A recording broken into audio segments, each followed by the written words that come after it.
It started with a missed call from a number I hadn't seen in 3 years. My best friend Evan. He died in 2021. At first, I thought it was a cruel prank. Some spammer spoofing his old number, maybe. I even laughed when I saw it. You have to, right? Because the alternative, the impossible, means your world just cracked in half. The voicemail came 30 seconds later. It was short, just breathing, ragged, wet, almost gasping. And then, in the faintest whisper, "Hey man, you there?" The same tone he used when he'd call me after midnight to talk about nothing. Movies, ghost stories, the usual. Only now his voice was layered with something else. Like distance. Like dirt. I still have that voicemail. It won't delete. I've tried everything, deleting the file, resetting my phone, even changing the SIM card. It always reappears. Sometimes it plays on its own, even when my phone's off. The first time he called, I thought it was some glitch. The second time, I realized he remembered things only we knew. He said, "Do you remember the cabin?" And I froze, because no one else knew about that trip. The one where the storm rolled in early, and we joked about how the woods looked too quiet, like they were listening. He's called every night since, always at 2:17 a.m. The ringtone wakes me before I even know what's happening. The screen glows, and there it is again. Evan, mobile, like nothing ever changed. Each time his voice sounds more alive. The first few nights it was broken, distant, full of static. By the fifth night, I could hear him clearly. He said he was getting closer, that the ground was thinner now. I don't know what that means.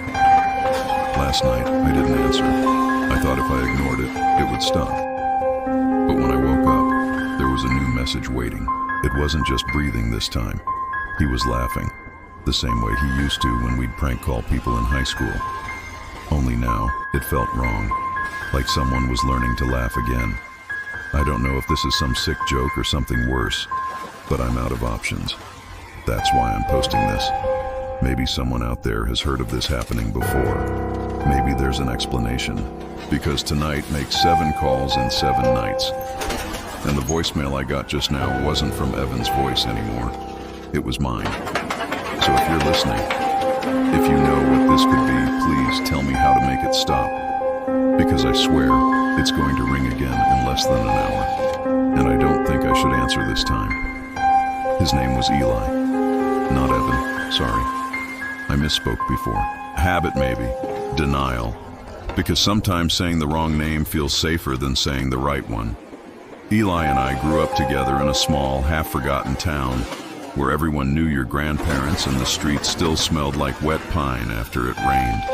We met in 2nd grade when he stole my pudding cup and offered me half back because he felt bad. Kinda. That was Eli, reckless, funny, always trying to turn every disaster into a story worth telling. By high school, we were inseparable. Skateboards, junk food, late-night drives down empty roads. We made horror movies on his dad's old camcorder, broke into abandoned houses to hunt ghosts, and spent hours on rooftops talking about everything we'd do once we got out of that town. He wanted to move to California, make music. I just wanted to not lose him. But death doesn't care about friendship pacts. It happened on a rainy Friday, the kind of night that hums in your memory, like it never really stopped raining. We were supposed to go to a concert together. Eli left early to pick me up, but I told him to wait. I was grounded. He laughed and said, "Fine, you're lost, man. I'll call you when I'm there." He never did. They said he lost control on the highway. The police blamed slick pavement. His mom said God called him home. But all I could think about was the text he sent me at 8:14 p.m. "Don't answer if I call tonight." I didn't understand it then. I still don't. At the funeral, his mom was shaking so badly she had to be held up by 2 people. She placed his phone in the casket with him, said, "Just in case he calls home." Everyone thought it was sweet. I thought it was cruel, because I knew Eli. He hated that phone. Always cracked, always dead. The screen looked like a spider web. I deleted his number that same night. Thought it'd help. Thought deleting the number meant deleting the guilt. But I couldn't delete the sound of his laugh, that sharp inhale before he'd start, like he was pulling the air out of the room. I couldn't delete how he used to say things like, "If ghosts are real, I'm haunting your ass first." And I definitely couldn't delete the way the world felt quieter after he was gone. Every anniversary, his mom still texts my number, "Thinking of you boys." Every time I type something back and never send it. For 3 years, nothing happened, just the usual dreams. Sometimes he'd appear standing under a streetlight, face shadowed, lips moving like he was saying something I couldn't hear. Then, this February, my phone rang. Private number, 2:17 a.m.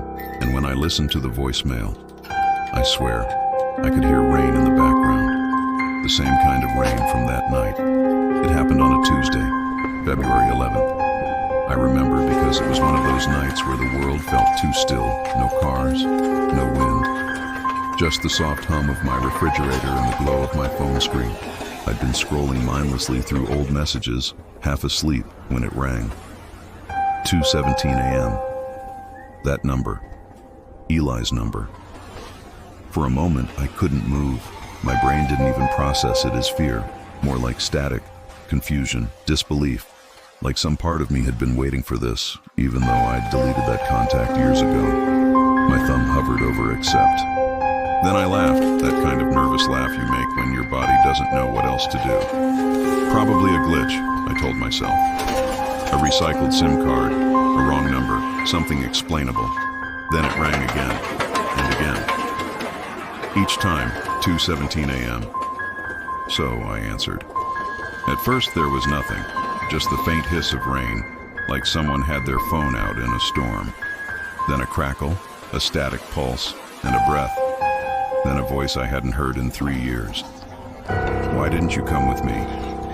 It wasn't a question. It was a whisper through a mouth full of static, like someone replaying a memory underwater. I froze. My heart was pounding so loud I thought the mic might pick it up. "Eli," I said. My voice shook. "Who is this?" He breathed again. This time it sounded wet, like air scraping through broken glass. "You said you'd be there." Then silence. I remember yelling into the phone, "Who is this?" But there was no answer. Just the soft sound of tires on wet pavement, and then the faint screech of metal. The line went dead. I stared at my phone until the screen dimmed, my reflection fading in the glass. The call log still said Eli, the same number, the one buried with him. I called it back, straight to voicemail. The automated message said, "The number you've dialed is not in service." But the call log was there, time stamped. 2:17 a.m. I didn't sleep. I kept replaying it over and over until I started to notice things I hadn't before.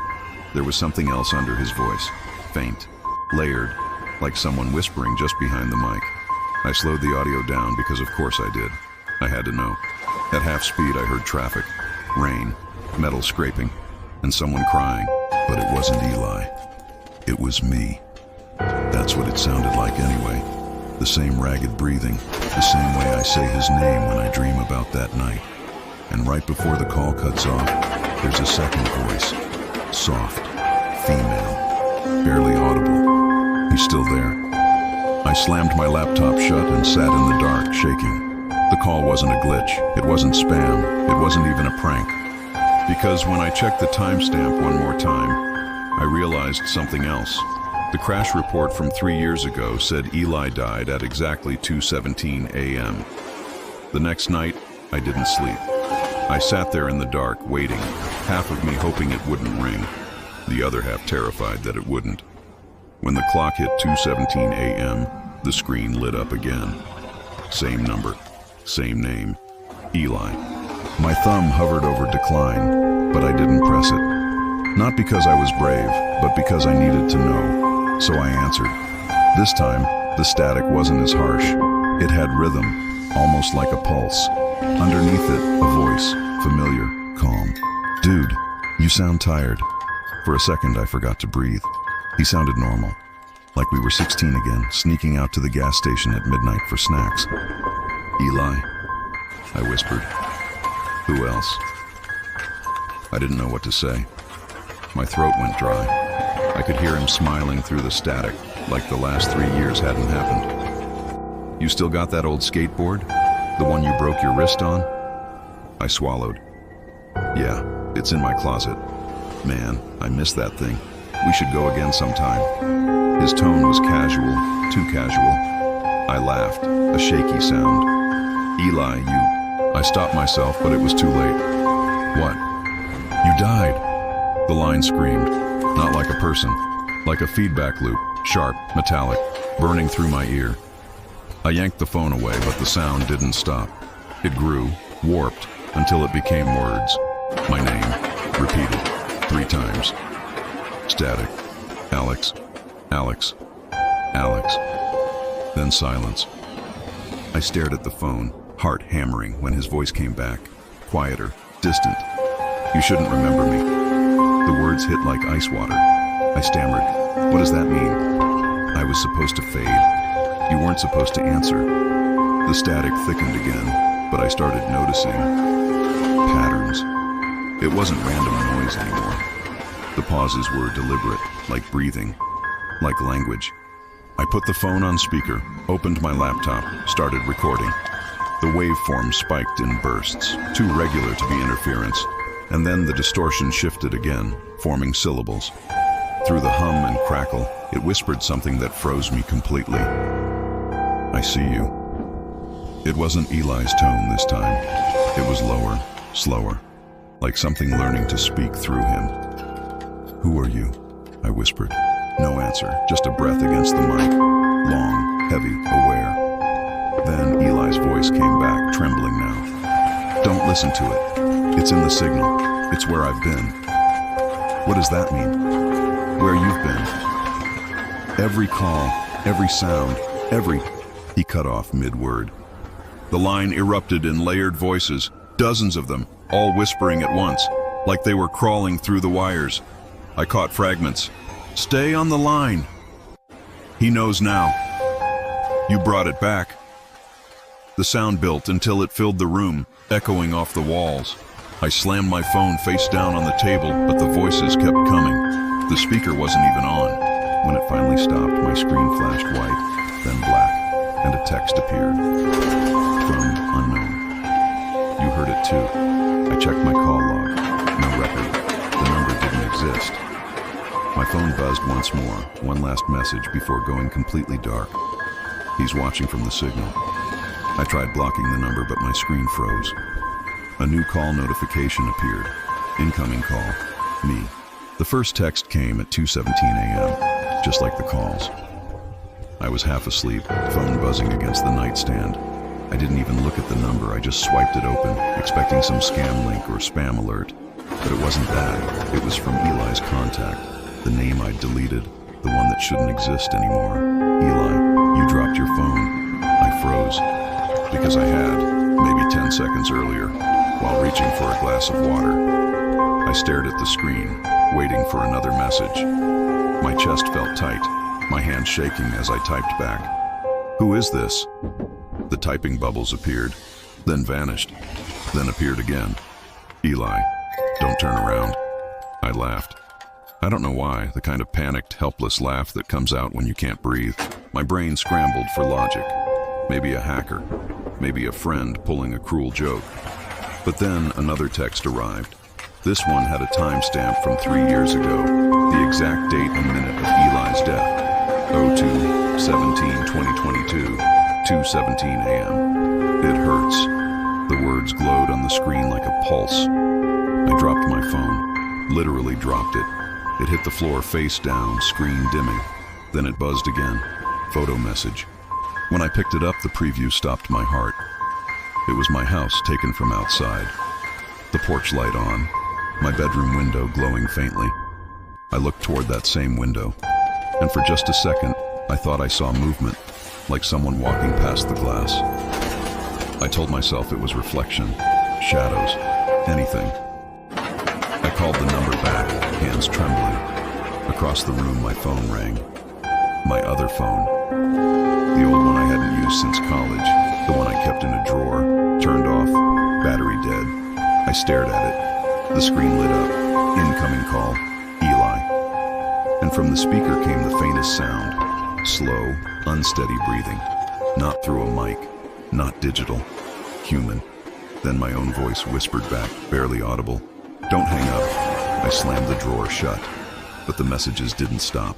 Every few minutes, a new one arrived, all with different timestamps. Some were from the past, some from minutes into the future. One read, "You shouldn't have answered." Another, "Check the voicemail." So I did. I wish I hadn't. The first recording was nothing but static and breathing. Then, buried beneath the distortion, my own voice again, muttering words I never said. "He's almost here. I can see the headlights. Tell them I'm sorry." Each message got longer, clearer, more detailed, describing the moments before the crash. The last one was only 3 seconds long. Just a single whisper. "I'm home." That's when I noticed something impossible. Every message had metadata attached, coordinates. They weren't random. They traced a route leading straight from the crash site to my address. I scrolled through them again, pulse racing. Each dot on the map was a step closer. Then my voicemail filled to capacity, all in one burst. 25 new recordings appearing instantly, all labeled Eli, all time-stamped 2:17 a.m. And the final one, when I pressed play, wasn't just breathing anymore. It was my own voice saying softly, "Turn around." I spun so fast I nearly fell. The window was open, and I swear I saw movement outside. A shadow, a figure with something glowing in its hand, a phone. Graveyards are supposed to be silent, but that night, mine buzzed.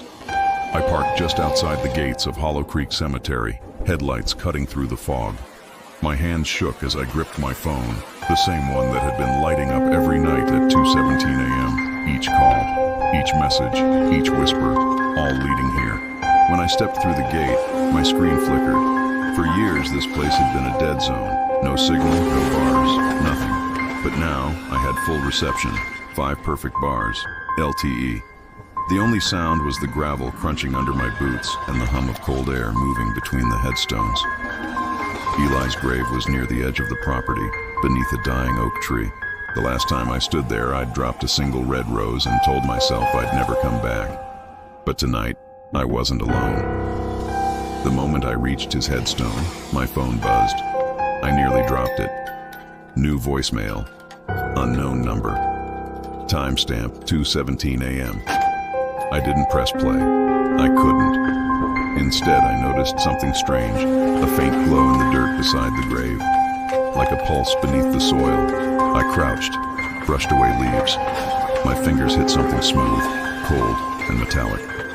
A phone, half buried, cracked screen, still on. Eli's phone. My breath caught. The wallpaper, a photo of us from senior year, stared back at me through the dirt. Both of us laughing, arms slung over each other's shoulders. And at the top of the screen, 7 missed calls, all from my number. The battery icon read 100%. It's been dead for 3 years. I wiped the screen with my sleeve. It flickered, static crawling across the glass. Then a voicemail began playing on its own, automatically, without me touching anything. "You're next." The voice wasn't Eli's. It was mine. For a second, the air around me seemed to thicken.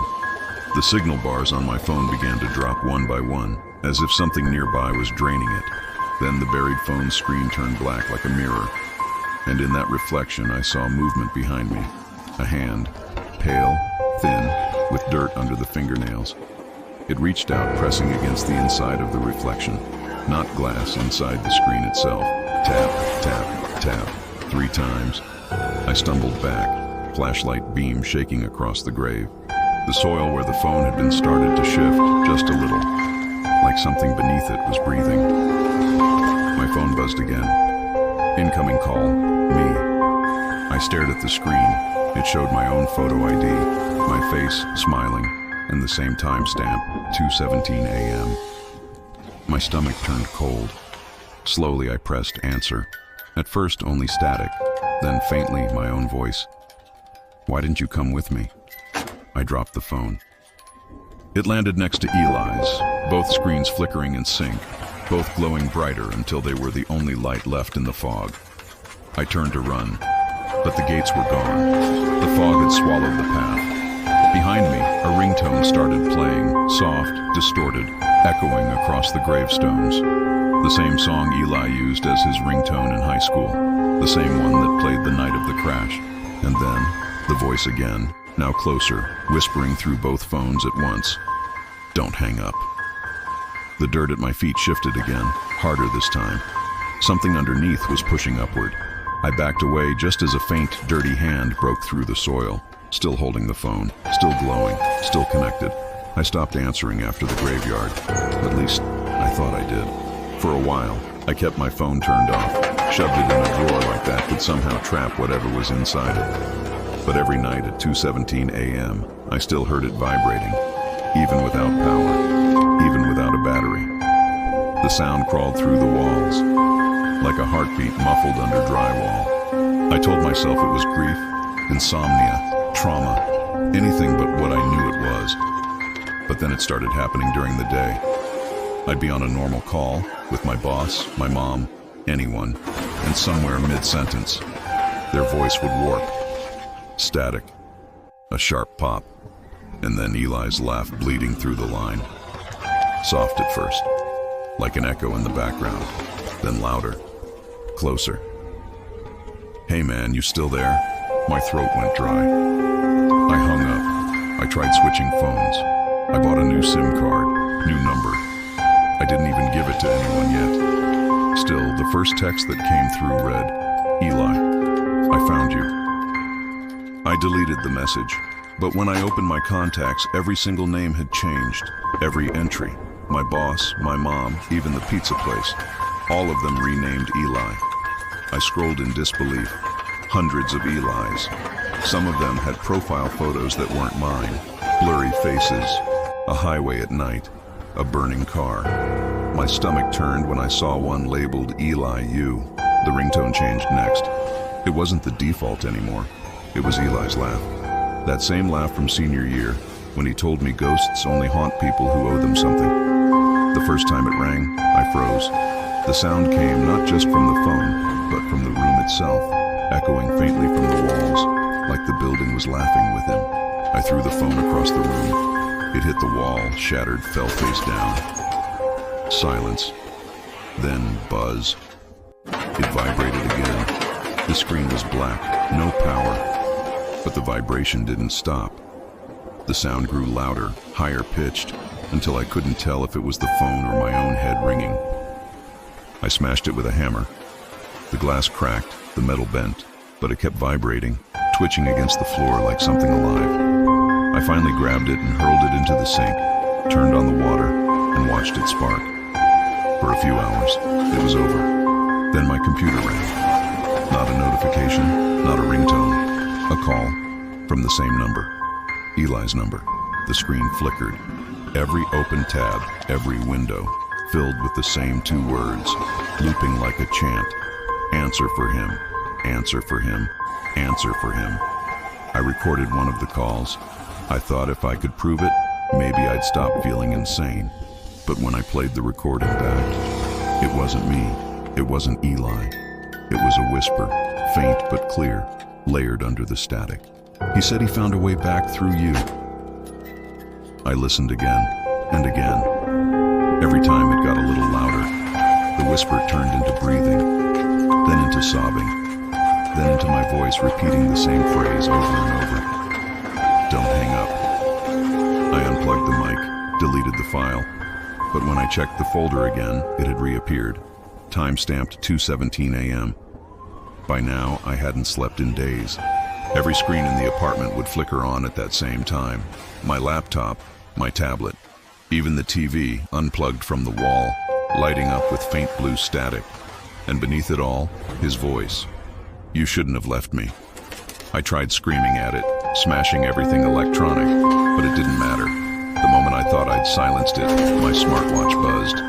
Incoming call, Eli. No screen, no number. Just his laugh again, looping endlessly until I ripped it off my wrist. I couldn't tell anymore if I was the one receiving the calls, or if I'd become the line itself. When I finally looked at my reflection in the cracked phone screen, I didn't see myself. I saw Eli, smiling. "Pick up." he said. Let's finish this. The road hadn't changed. 3 years later, the asphalt was still cracked. The guardrail still bent at the same spot where Eli's car had flipped into the ravine. The trees were dead now, blackened at the edges, like the fire never really went out. I parked a few yards away and killed the engine.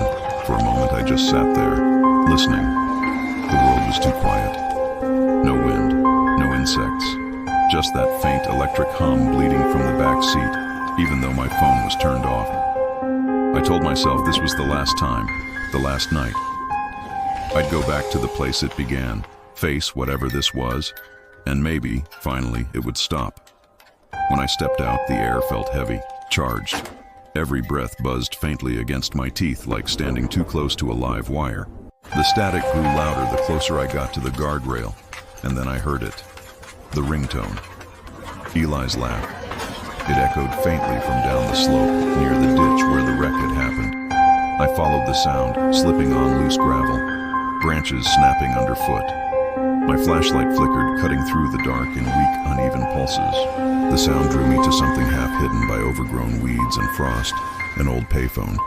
It looked ancient, rusted, the receiver hanging by its cord, swaying slightly though there was no wind. The keypad was covered in grime, but the screen, impossibly, was glowing. Ringing, Eli's ringtone. I froze. My throat felt dry. I didn't want to touch it, but the ringing wouldn't stop. Each loop felt heavier, pulling me closer. I reached out. My fingers brushed the cold metal, and instantly the hum spread through my hand, into my arm, into my chest. The air around me shimmered.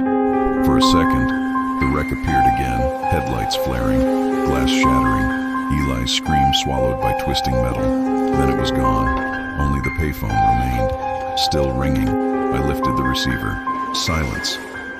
Then a voice. "You're late." My stomach turned to ice. It wasn't Eli. It wasn't anyone. It was me. The voice on the line was identical, same tone, same stutter, even the same way I exhaled between words. "You said you'd come." My pulse hammered in my ears. "This isn't real," I whispered. The voice laughed softly. That's what he said too. The static surged, louder now, so thick it felt physical, pressing against my skin. I tried to pull the receiver away, but my hand wouldn't move. In the static, I could hear things, layers of sound, buried deep. The screech of tires, distant cries, a heartbeat syncing with my own. And underneath it all, faintly, Eli's voice whispering, "Don't hang up. We're almost there." I shouted his name, but the static swallowed it. The world around me seemed to pulse. The trees, the air, the ground, everything vibrating in rhythm with that sound. Then the light changed. Reflected in the glass of the payphone was the road, glowing faint red and blue, as if emergency lights were flashing again. I turned to look, but there were no cars, no people, only the reflection. In it, I saw myself, standing next to Eli, both of us staring into the phone. His mouth moved, but no sound came out. Mine did. You shouldn't have answered. The world went white. The hum peaked, sharp enough to split thought itself. Then, nothing. No sound, no air, no ground beneath my feet, just silence. The next thing I remember, I woke up at home. Phone buzzing. One missed call from me. When I woke up, sunlight was leaking weakly through the blinds. Too bright, too normal. For a few seconds, I actually believed it was over. My phone lay face down on the nightstand, silent for once. No vibration, no hum, no 2:17 a.m. call. But then I saw the notification. One new voicemail, timestamp, tomorrow, 2:17 a.m.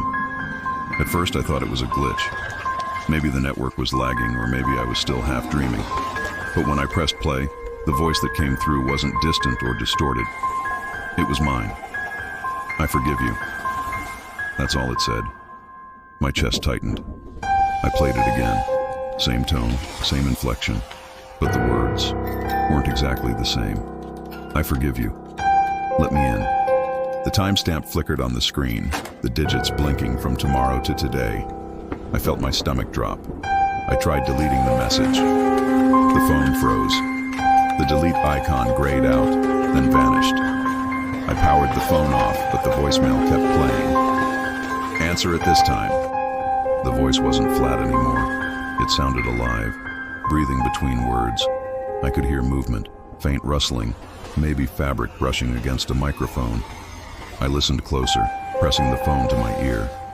Underneath my voice, there was another, softer, further back. Eli's. He was whispering, repeating the same thing over and over. It's not me anymore. The screen flickered again, and the voicemail replayed automatically. Only this time, my voice changed, sharper, cruel.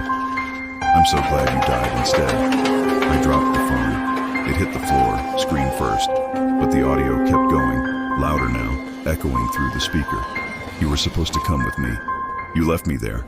Now you'll stay. Every replay sounded closer. The voice wasn't coming from the phone anymore. It was coming from behind it. The reflection in the black glass began to move. I crouched, staring. My reflection tilted its head the wrong way, lips curling before mine did. It smiled, too wide, too familiar, and then it whispered, I'm ready now. The timestamp changed again, 2:17 a.m. today. My phone vibrated. The ringtone, Eli's laugh, filled the room. But the screen didn't show his number. It showed mine. Incoming call. Me. I didn't touch it. I couldn't. The phone answered itself. Static filled the air, and through it came a voice, half Eli, half me, speaking in unison. You can stop running now. You picked up. The room dimmed. My reflection in the phone was still smiling, even though I wasn't. Its eyes rolled upward until only white remained, and then the glass screen went black. For a second I saw movement, a hand pressing outward, as if from behind the display. Then, silence. No more static, no sound at all. Just my reflection, but not quite mine anymore. It blinked when I didn't. It breathed when I held my breath. Then it said, in my exact voice, tomorrow's voicemail just arrived early. The call ended. The phone shut off on its own, and from the dead, dark screen, my reflection smiled one last time. Hey, it's me. I just wanted to say everything's fine now. The calls have stopped. The static's gone. Eli and I finally reconnected. You don't have to worry. Really. It's strange. I don't even remember why I was so scared before. He just wanted to talk. He just wanted me to understand. We used to joke that we'd be friends forever, even after death. Guess we weren't joking. Chuckle. I don't use my phone much anymore. Don't really need to. Eli says it's easier to stay in touch this way, through the signal. Through you. Sorry, did that glitch? My mic's been acting weird lately. Sometimes the playback doubles my voice, like an echo that doesn't wait its turn. Anyway, where was I? Oh, right. Eli's better now. He's not trapped anymore. He says he's been watching all of you. He likes when you listen. He said, he'll call you next. I'll call you next. Sorry, that looped, didn't it? I think something's wrong with my connection. Crackle. You'll know it's him when the static says your name. That's how he reaches out now. Through the line, through the pause right before you answer. He told me to tell you, not to be afraid. That's how he gets in. Fear's just an open door. But if you hear your phone ring after midnight and it's my number, don't answer. It's not me. The first time, it'll sound like background noise, breathing, maybe faint traffic. Then, if you listen closer, you'll hear him. He doesn't say much at first, just your name, over and over, like he's testing how it feels. And then he'll ask you the same thing he asked me. Why didn't you come with me? When you hear that, hang up. Don't speak. Don't think. Just hang up. Because once you respond, he learns your voice. And once he learns your voice, he doesn't need the phone anymore. Crackle, static, voice overlap. Wait. I think he's... No, it's okay. He just wants to talk. He's right here beside me. He says we sound the same now. Listen, do you hear it? That low hum under my words? That's him breathing. That's how he lets me know he's still here. I guess in a way, we're still best friends. We just share the same voice now. Same voice now, same voice now. And if your phone vibrates tonight, don't check it. Don't even look at the screen. Because once you see the caller ID, it's already too late. He said he'd call you next. Crackle. And if you hear my voice say your name, just remember this part. If you get a call from my number after midnight, don't answer. Long pause. Faint echo of two voices, overlapping perfectly. It's not me.